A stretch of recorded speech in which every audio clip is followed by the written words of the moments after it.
ప్రియ శ్రోతలు, ఈ రోజు మన పాఠం ఫిలిప్పీ పత్రిక మొదటి అధ్యాయం 27 నుండి 30వ వచనం వరకు. సావధానంగా వినండి. పౌలు రాస్తున్నాడు, అంటున్నాడు, నేను వచ్చి మిమ్మల్ని చూచినా నేను రాకపోయినా మీరు ఏ విషయములోనూ ఎదిరించే వారికి బెదరక అందరూ ఒక్క భావముతో సువార్త విశ్వాస పక్షమున పోరాడుతూ ఏక మనస్సు గలవారై నిలిచి ఉన్నారని నేను మిమ్మల్ని గూర్చి వినేలాగున మీరు క్రీస్తు సువార్తకు తగినట్లుగా ప్రవర్తించండి. అలా మీరు బెదరకుండా ఉండడం వారికి నాశనము, మీకు రక్షణ కలుగుతుంది అనడానికి సూచన అయి ఉన్నది. ఇది దేవుని వలన కలిగేదే. ఎందుకనగా మీరు నాయందు చూచినట్టి నాయందున్నదని మీరిప్పుడు వింటూ ఉన్నటువంటి పోరాటము మీకు కలిగి ఉన్నందున క్రీస్తునందు విశ్వాసము ఉంచటము మాత్రమే కాక ఆయన పక్షమున శ్రమపడము ఆయన పక్షమున మీకు అనుగ్రహించబడింది. శ్రోతలు వింటున్నారా?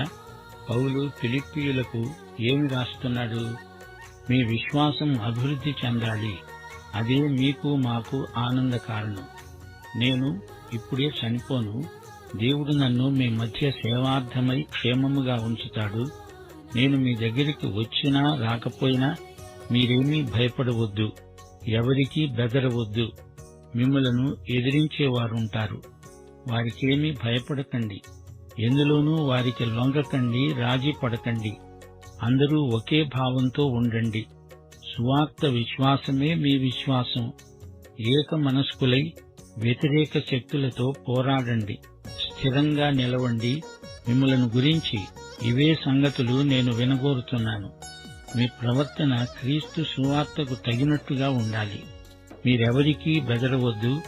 మీకు రక్షణ, వారికి నాశనం. ఇదే మీకు విజయ సూచకం. ఇదంతా దేవుని ఏర్పాటు, దేవుని సంకల్పం. నాలో మీరేమి చూస్తున్నారు? నా గురించి మీరేమి విన్నారు?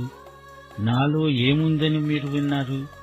నాలో ఎలాంటి పోరాటముందో అలాంటిదే మీలో కూడా ఉంది. క్రీస్తునందు విశ్వాసం ఉంచారంటే అది దేవుని అనుగ్రహమే. విశ్వాసంతో పాటు మీకు శ్రమలు వచ్చాయి.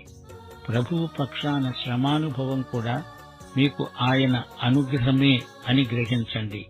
శ్రోతలు వింటున్నారా? క్రైస్తవులు తాము ప్రకటించే సువార్తకు తగినట్లుగా ప్రవర్తించాలి. మేము మీ దగ్గర ఉన్నా లేకపోయినా మీ ప్రవర్తన సువార్తకు అనుగుణంగానే ఉండాలి. ఒకే భావం, ఒకే మనస్సు గలవారై మీరు ప్రభువును మహిమపరచాలి. సువార్త విశ్వాసం కోసం పోరాడండి. ఇదొక యుద్ధం. మన జీవిత విధానాన్ని సరిదిద్దుకోవాలి.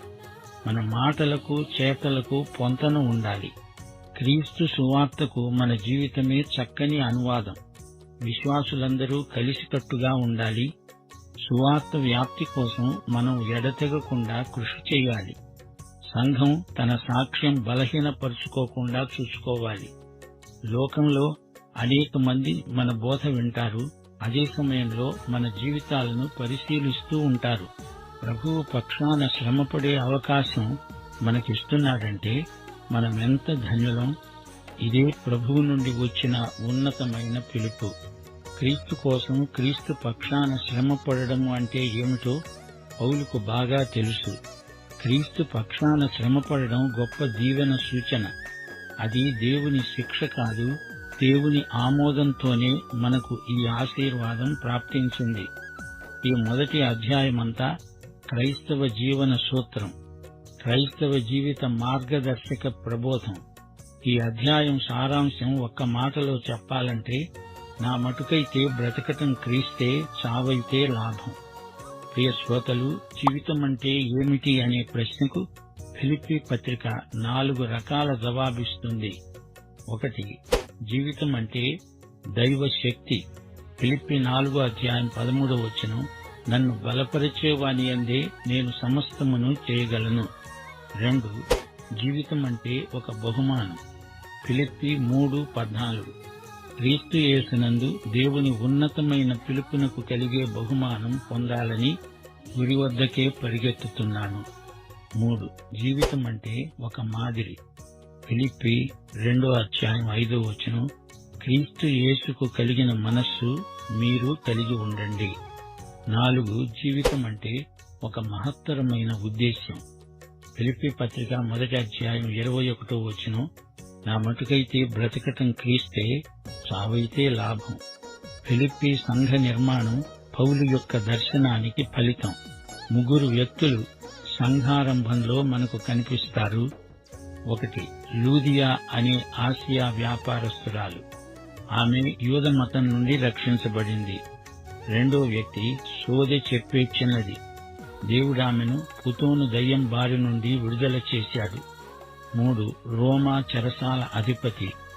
ఇతడు చక్రవర్తి పూజ, వ్యక్తి పూజ నుండి విడుదల పొంది వచ్చినవాడు. అంతకు ముందు ఇతడు కైసరు చక్రవర్తే దేవుడు అని మొక్కేవాడు.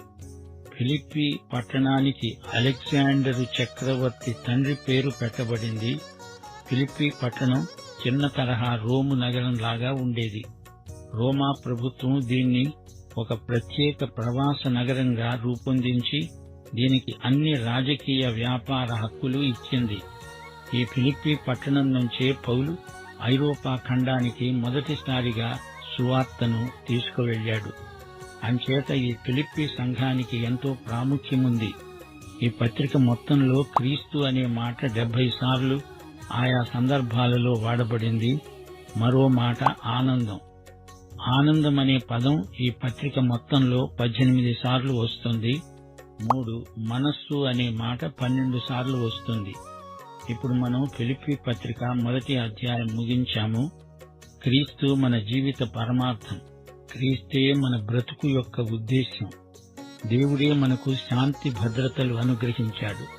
శ్రమలలో ఆనందించే కృప దేవుని బిడ్డలకు అనుగ్రహించబడింది. పౌలు సంకెళ్లతో బంధించబడి రోజంతా పహరా జవానుల వశంలో ఉన్నాడు.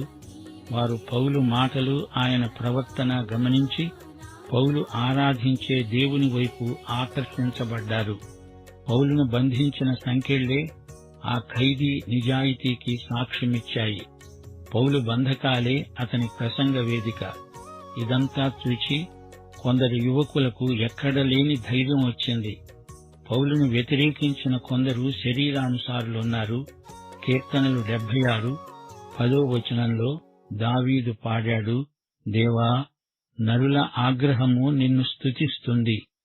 సువార్తను బాగా బోధించటం లేదు అనేది కాదు సమస్య. అసలు సువార్తను ప్రకటించవలసినంత వీరు ప్రకటించటం లేదు. బ్రతికినా చచ్చినా నేను ప్రభువును మహిమపరుస్తాను అనేదే పౌలు నిర్ణయం. పౌలు శరీరంలో యేసు ఘనపరచబడ్డాడు అంటే అతని శరీరము ఒక దూరదర్శిని. అతనిలో గుండా దూరాన ఉన్న క్రీస్తు దగ్గరగా ఉన్నట్టు అందరికీ కనపడతాడు అని అర్థం. యెషయా గ్రంథం 41వ అధ్యాయం 10 భయపడకు, నేను నీ దేవుణ్ణి. దిగులు పడకు, నేను నిన్ను బలపరుస్తాను. నీకు సహాయము చేసేవాడను నేనే. నీతి అనే నా దక్షిణ హస్తముతో నిన్నాదుకుంటాను. మత్తయి సువార్త 10వ అధ్యాయం 28 ప్రభువు తన శిష్యులను ఇలాగే బలపరిచాడు. ఆత్మను చంపనేరక దేహమునే చంపేవారికి భయపడకండి. హెబ్రీ పత్రిక 13వ అధ్యాయం 5-6 నిన్ను ఏమాత్రమూ విడువను, నిన్ను ఎన్నడూ ఎడబాయను. ప్రభువు నాకు సహాయుడు, నేను భయపడను. నరమాత్రుడు నాకేమి చేయగలడు అని మంచి ధైర్యముతో చెప్పగలము. అవును, నిజమే. క్రీస్తు పక్షమున శ్రమపడటము కూడా మనకు అనుగ్రహించబడిన కృపాశీర్వాదం. ప్రియ శ్రోతలు, వింటున్నారా? 1వ అధ్యాయం 27 నుండి 30 వరకు మనమెన్నో ఆధ్యాత్మిక సత్యాలు నేర్చుకుంటున్నాము. జీవితంలో మనకేమి సంభవించినా అందులో దేవుని సత్యాన్ని చదవడం నేర్చుకోవాలి. మనం దేవుని రాజ్య పౌరులము గదా. మనకు పౌరనీతి, పౌరధర్మము అని ఉంటాయి గదా. వాటిని నమ్మకంగా పాటించాలి. క్రీస్తు సువార్త మన ప్రవర్తనను తీర్చిదిద్దుతుంది. నేను మీ దగ్గరికి వచ్చి స్వయంగా చూస్తాను, లేదా నేను దూర ప్రాంతాలకు వెడితే మీ గురించి వింటాను. మీరు నిలకడగా ఉండాలి. అందరూ ఏకభావం, ఏకాత్మ గలవారై ఉండాలి. అందరూ ఒకే మనసు కలిగి సువార్త విశ్వాస యుద్ధంలో విజేతలవ్వాలి. మనల్ని ఎదిరించేవారు ఎవరైనా, వారు ఎంతమంది అయినా భయపడకూడదు. శత్రువుకు అపజయం తప్పదు. వారికి ఓటమి, మీకు గెలుపు. లోకమును జయించే విజయము మన విశ్వాసమే. మన రక్షణ ప్రభువు వల్లనే కలిగింది. అయితే విశ్వాసులు, మీరు ప్రభువు కోసం ఏం చేస్తున్నట్టు? క్రీస్తునందలి విశ్వాస విజయమే మన ఆధిక్యం. క్రీస్తు కోసం శ్రమలు అనుభవించటం కూడా మనకు ఆధిక్యమే. మీరు, నేను ఈ ఒకే పోరాటంలో ఉన్నాము. ఏది ఏమైనా ఫిలిప్పీయులు సువార్తకు అనుగుణంగా జీవించాలి. వారు చెప్పేదానికి చేసేదానికి తేడా ఉండకూడదు. వారి ప్రవర్తన పరిశుద్ధమై ఉండాలి. క్రీస్తుకు అంకితమైపోయిన మీరు ఏమి మాట్లాడినా అందులో మీ విశ్వాసం కనపడుతుంది. రోమా ప్రభుత్వ కేంద్రంలో ఉండి ఈ మాటలు రాస్తున్నాడు పౌలు. రోమా చెరసాలలో నుండి రాసిన పత్రిక ఇది. పౌలుకు రోమా పౌరసత్వమున్నది. ఫిలిప్పి రోమీయ వలస కేంద్రం. అక్కడ ఉన్న వారంతా లాటిను భాషే మాట్లాడతారు. లాటిను వారి ఆధికారిక భాష. రోమీయుల దుస్తులే అధికారులు ధరిస్తారు. రోమా పట్టణం ఎంత దూరంలో ఉన్నా వారు రోమా పౌరులు గనుక అదే పౌర ధర్మాన్ని పాటిస్తారు, అమలు పరుస్తారు, ఆచరిస్తారు. అలాగే మీరు దేవుని రాజ్యానికి చెందిన వారు గనుక అదే మర్యాదను పాటించాలి. సువార్త అనేది దేవుని రాజ్య జీవిత శైలి అని మనమెన్నడూ మరచిపోకూడదు. ఏక మనస్సు కలిగి నిలిచి ఉండండి, అదే నేను మీ నుండి కోరుతున్నాను అంటున్నాడు పౌలు. పరిస్థితులు ప్రతికూలమైనప్పుడు కొందరు క్రైస్తవులు పలాయనం చిత్తగిస్తారు, పారిపోతారు. అది తిరోగమనం, భయంకరమైన ఓటమి. ఎందుకు మీరు పారిపోతున్నారు? మీ క్రైస్తవం ఏమైంది? మీరు ప్రకటించిన సువార్త మీ పట్ల పనిచేయదా? క్రైస్తవులంతా ఒకటే, వీరికి బాధ్యత ఉంది. లోకం జగడాలాడుతుంది, కాని క్రైస్తవ సోదరులందరూ ఒకటే. వీరి సమైక్యత దేవుని వల్ల కలిగింది. దేవుని విజయం ఆయన బిడ్డలదే. మనము యేసుక్రీస్తును బట్టి యుద్ధంలో అత్యధిక విజయము పొందుతున్నాము. దేవుని ప్రజలెన్నటికీ నిరాశ చెందరు. లోకములో పాపం ఎక్కువవుతోంది గాని కృప పాపాన్ని జయిస్తుంది. మనం తొట్టిల్లము. ప్రశాంత చిత్తముతో లోకముపైన, శరీరముపైన, సైతానుపైన అత్యధిక విజయము సాధించగలము. దేవుని బిడ్డలమైన మనము తప్పక విజయం సాధిస్తాము. మనం భయపడము. ఎట్టి విషమ పరిస్థితిలోనైనా దేవుని బిడ్డలకే విజయం, దిగ్విజయం. దేవుని బిడ్డల ధైర్యము, స్థైర్యము చూచి అనేక మంది అన్యులు దేవుని వైపు ఆకర్షించబడతారు. తమకు లేనిదేదో ఈ క్రైస్తవులకున్నది అని వారు గుర్తించగలుగుతారు. ఈ విధంగా మనము క్రీస్తును, దేవుని వాక్యాన్ని వారితో పంచుకోగలం. క్రైస్తవ ఉద్యమం ఫిలిప్పికి మొదట వచ్చినప్పుడు పౌలు పొందిన హింసలను వారందరూ స్వయంగా చూచారు. పౌలును చెరసాల నిర్బంధంలో ఉంచారు, కొరడాలతో కొట్టారు. పౌలు ఒంటికి బాగా గాయాలయ్యాయి. విశ్వాసం కోసం పౌలు చిత్రహింసలకు గురి అయ్యాడు. ఇప్పుడు పౌలును, ఆయనకున్న అధికారాన్ని వారు గుర్తించారు. సేనానాయకుడైన యేసు ఏర్పరచుకున్న శిలువ వీరులు ఎన్ని శ్రమలనైనా సహించగలరు, తట్టుకొని నిలువగలరు. పౌలు యేసు సైన్యంలో ముక్కాకలు తీరిన యోధుడు. పౌలు ఫిలిప్పీ సంఘస్థులతో ఏమంటున్నాడు? మీరు, నేను యేసు ప్రభువు సైనికులం. రండి, పోరాడదాం. మనదే విజయం. యేసు నామమున విజయము సాధిద్దాము. ఫిలిప్పీ పత్రిక మొదటి అధ్యాయాన్ని మనం అధ్యయనం చేస్తున్నాము. ఫిలిప్పీ పత్రిక పౌలు రాసిన ఉత్తరాలన్నిటిలోకి ఎంతో మనోజ్ఞమైనది, మధురమైనది. ఈ పత్రిక శ్రేష్టమైన అంశాల సంపుటమని చెప్పవచ్చు. దీన్ని ఆనంద పత్రిక అని కూడా అంటారు. ఆనందించండి, సంతోషించండి అనే నినాదం ఈ పత్రిక అంతా మోగుతుంది, మార్మోగుతుంది. చెరసాలలో ఉండి తన స్నేహితుల ధ్యానాన్ని నడిపిస్తున్నాడు. అపొస్తలుడైన పౌలు రచన ఇది శ్రేష్టమైన రచన. ఈ క్రైస్తవానందాన్ని మన నుండి ఎవరూ అపహరించలేరు. గమనించాలి, సువార్తపై దాడి జరిగితే విశ్వాసులు నీరసంగా లొంగిపోయి ఊరుకోకూడదు. అబద్ధాల ఉపదేశాలతో, తప్పుడు సిద్ధాంతాలతో మనము ఎట్టి పరిస్థితిలోనూ రాజీ పడకూడదు. సువార్త సత్యం కోసం మనం పోరాడాలి. దేవుడిచ్చిన జ్ఞానం మనకుంది.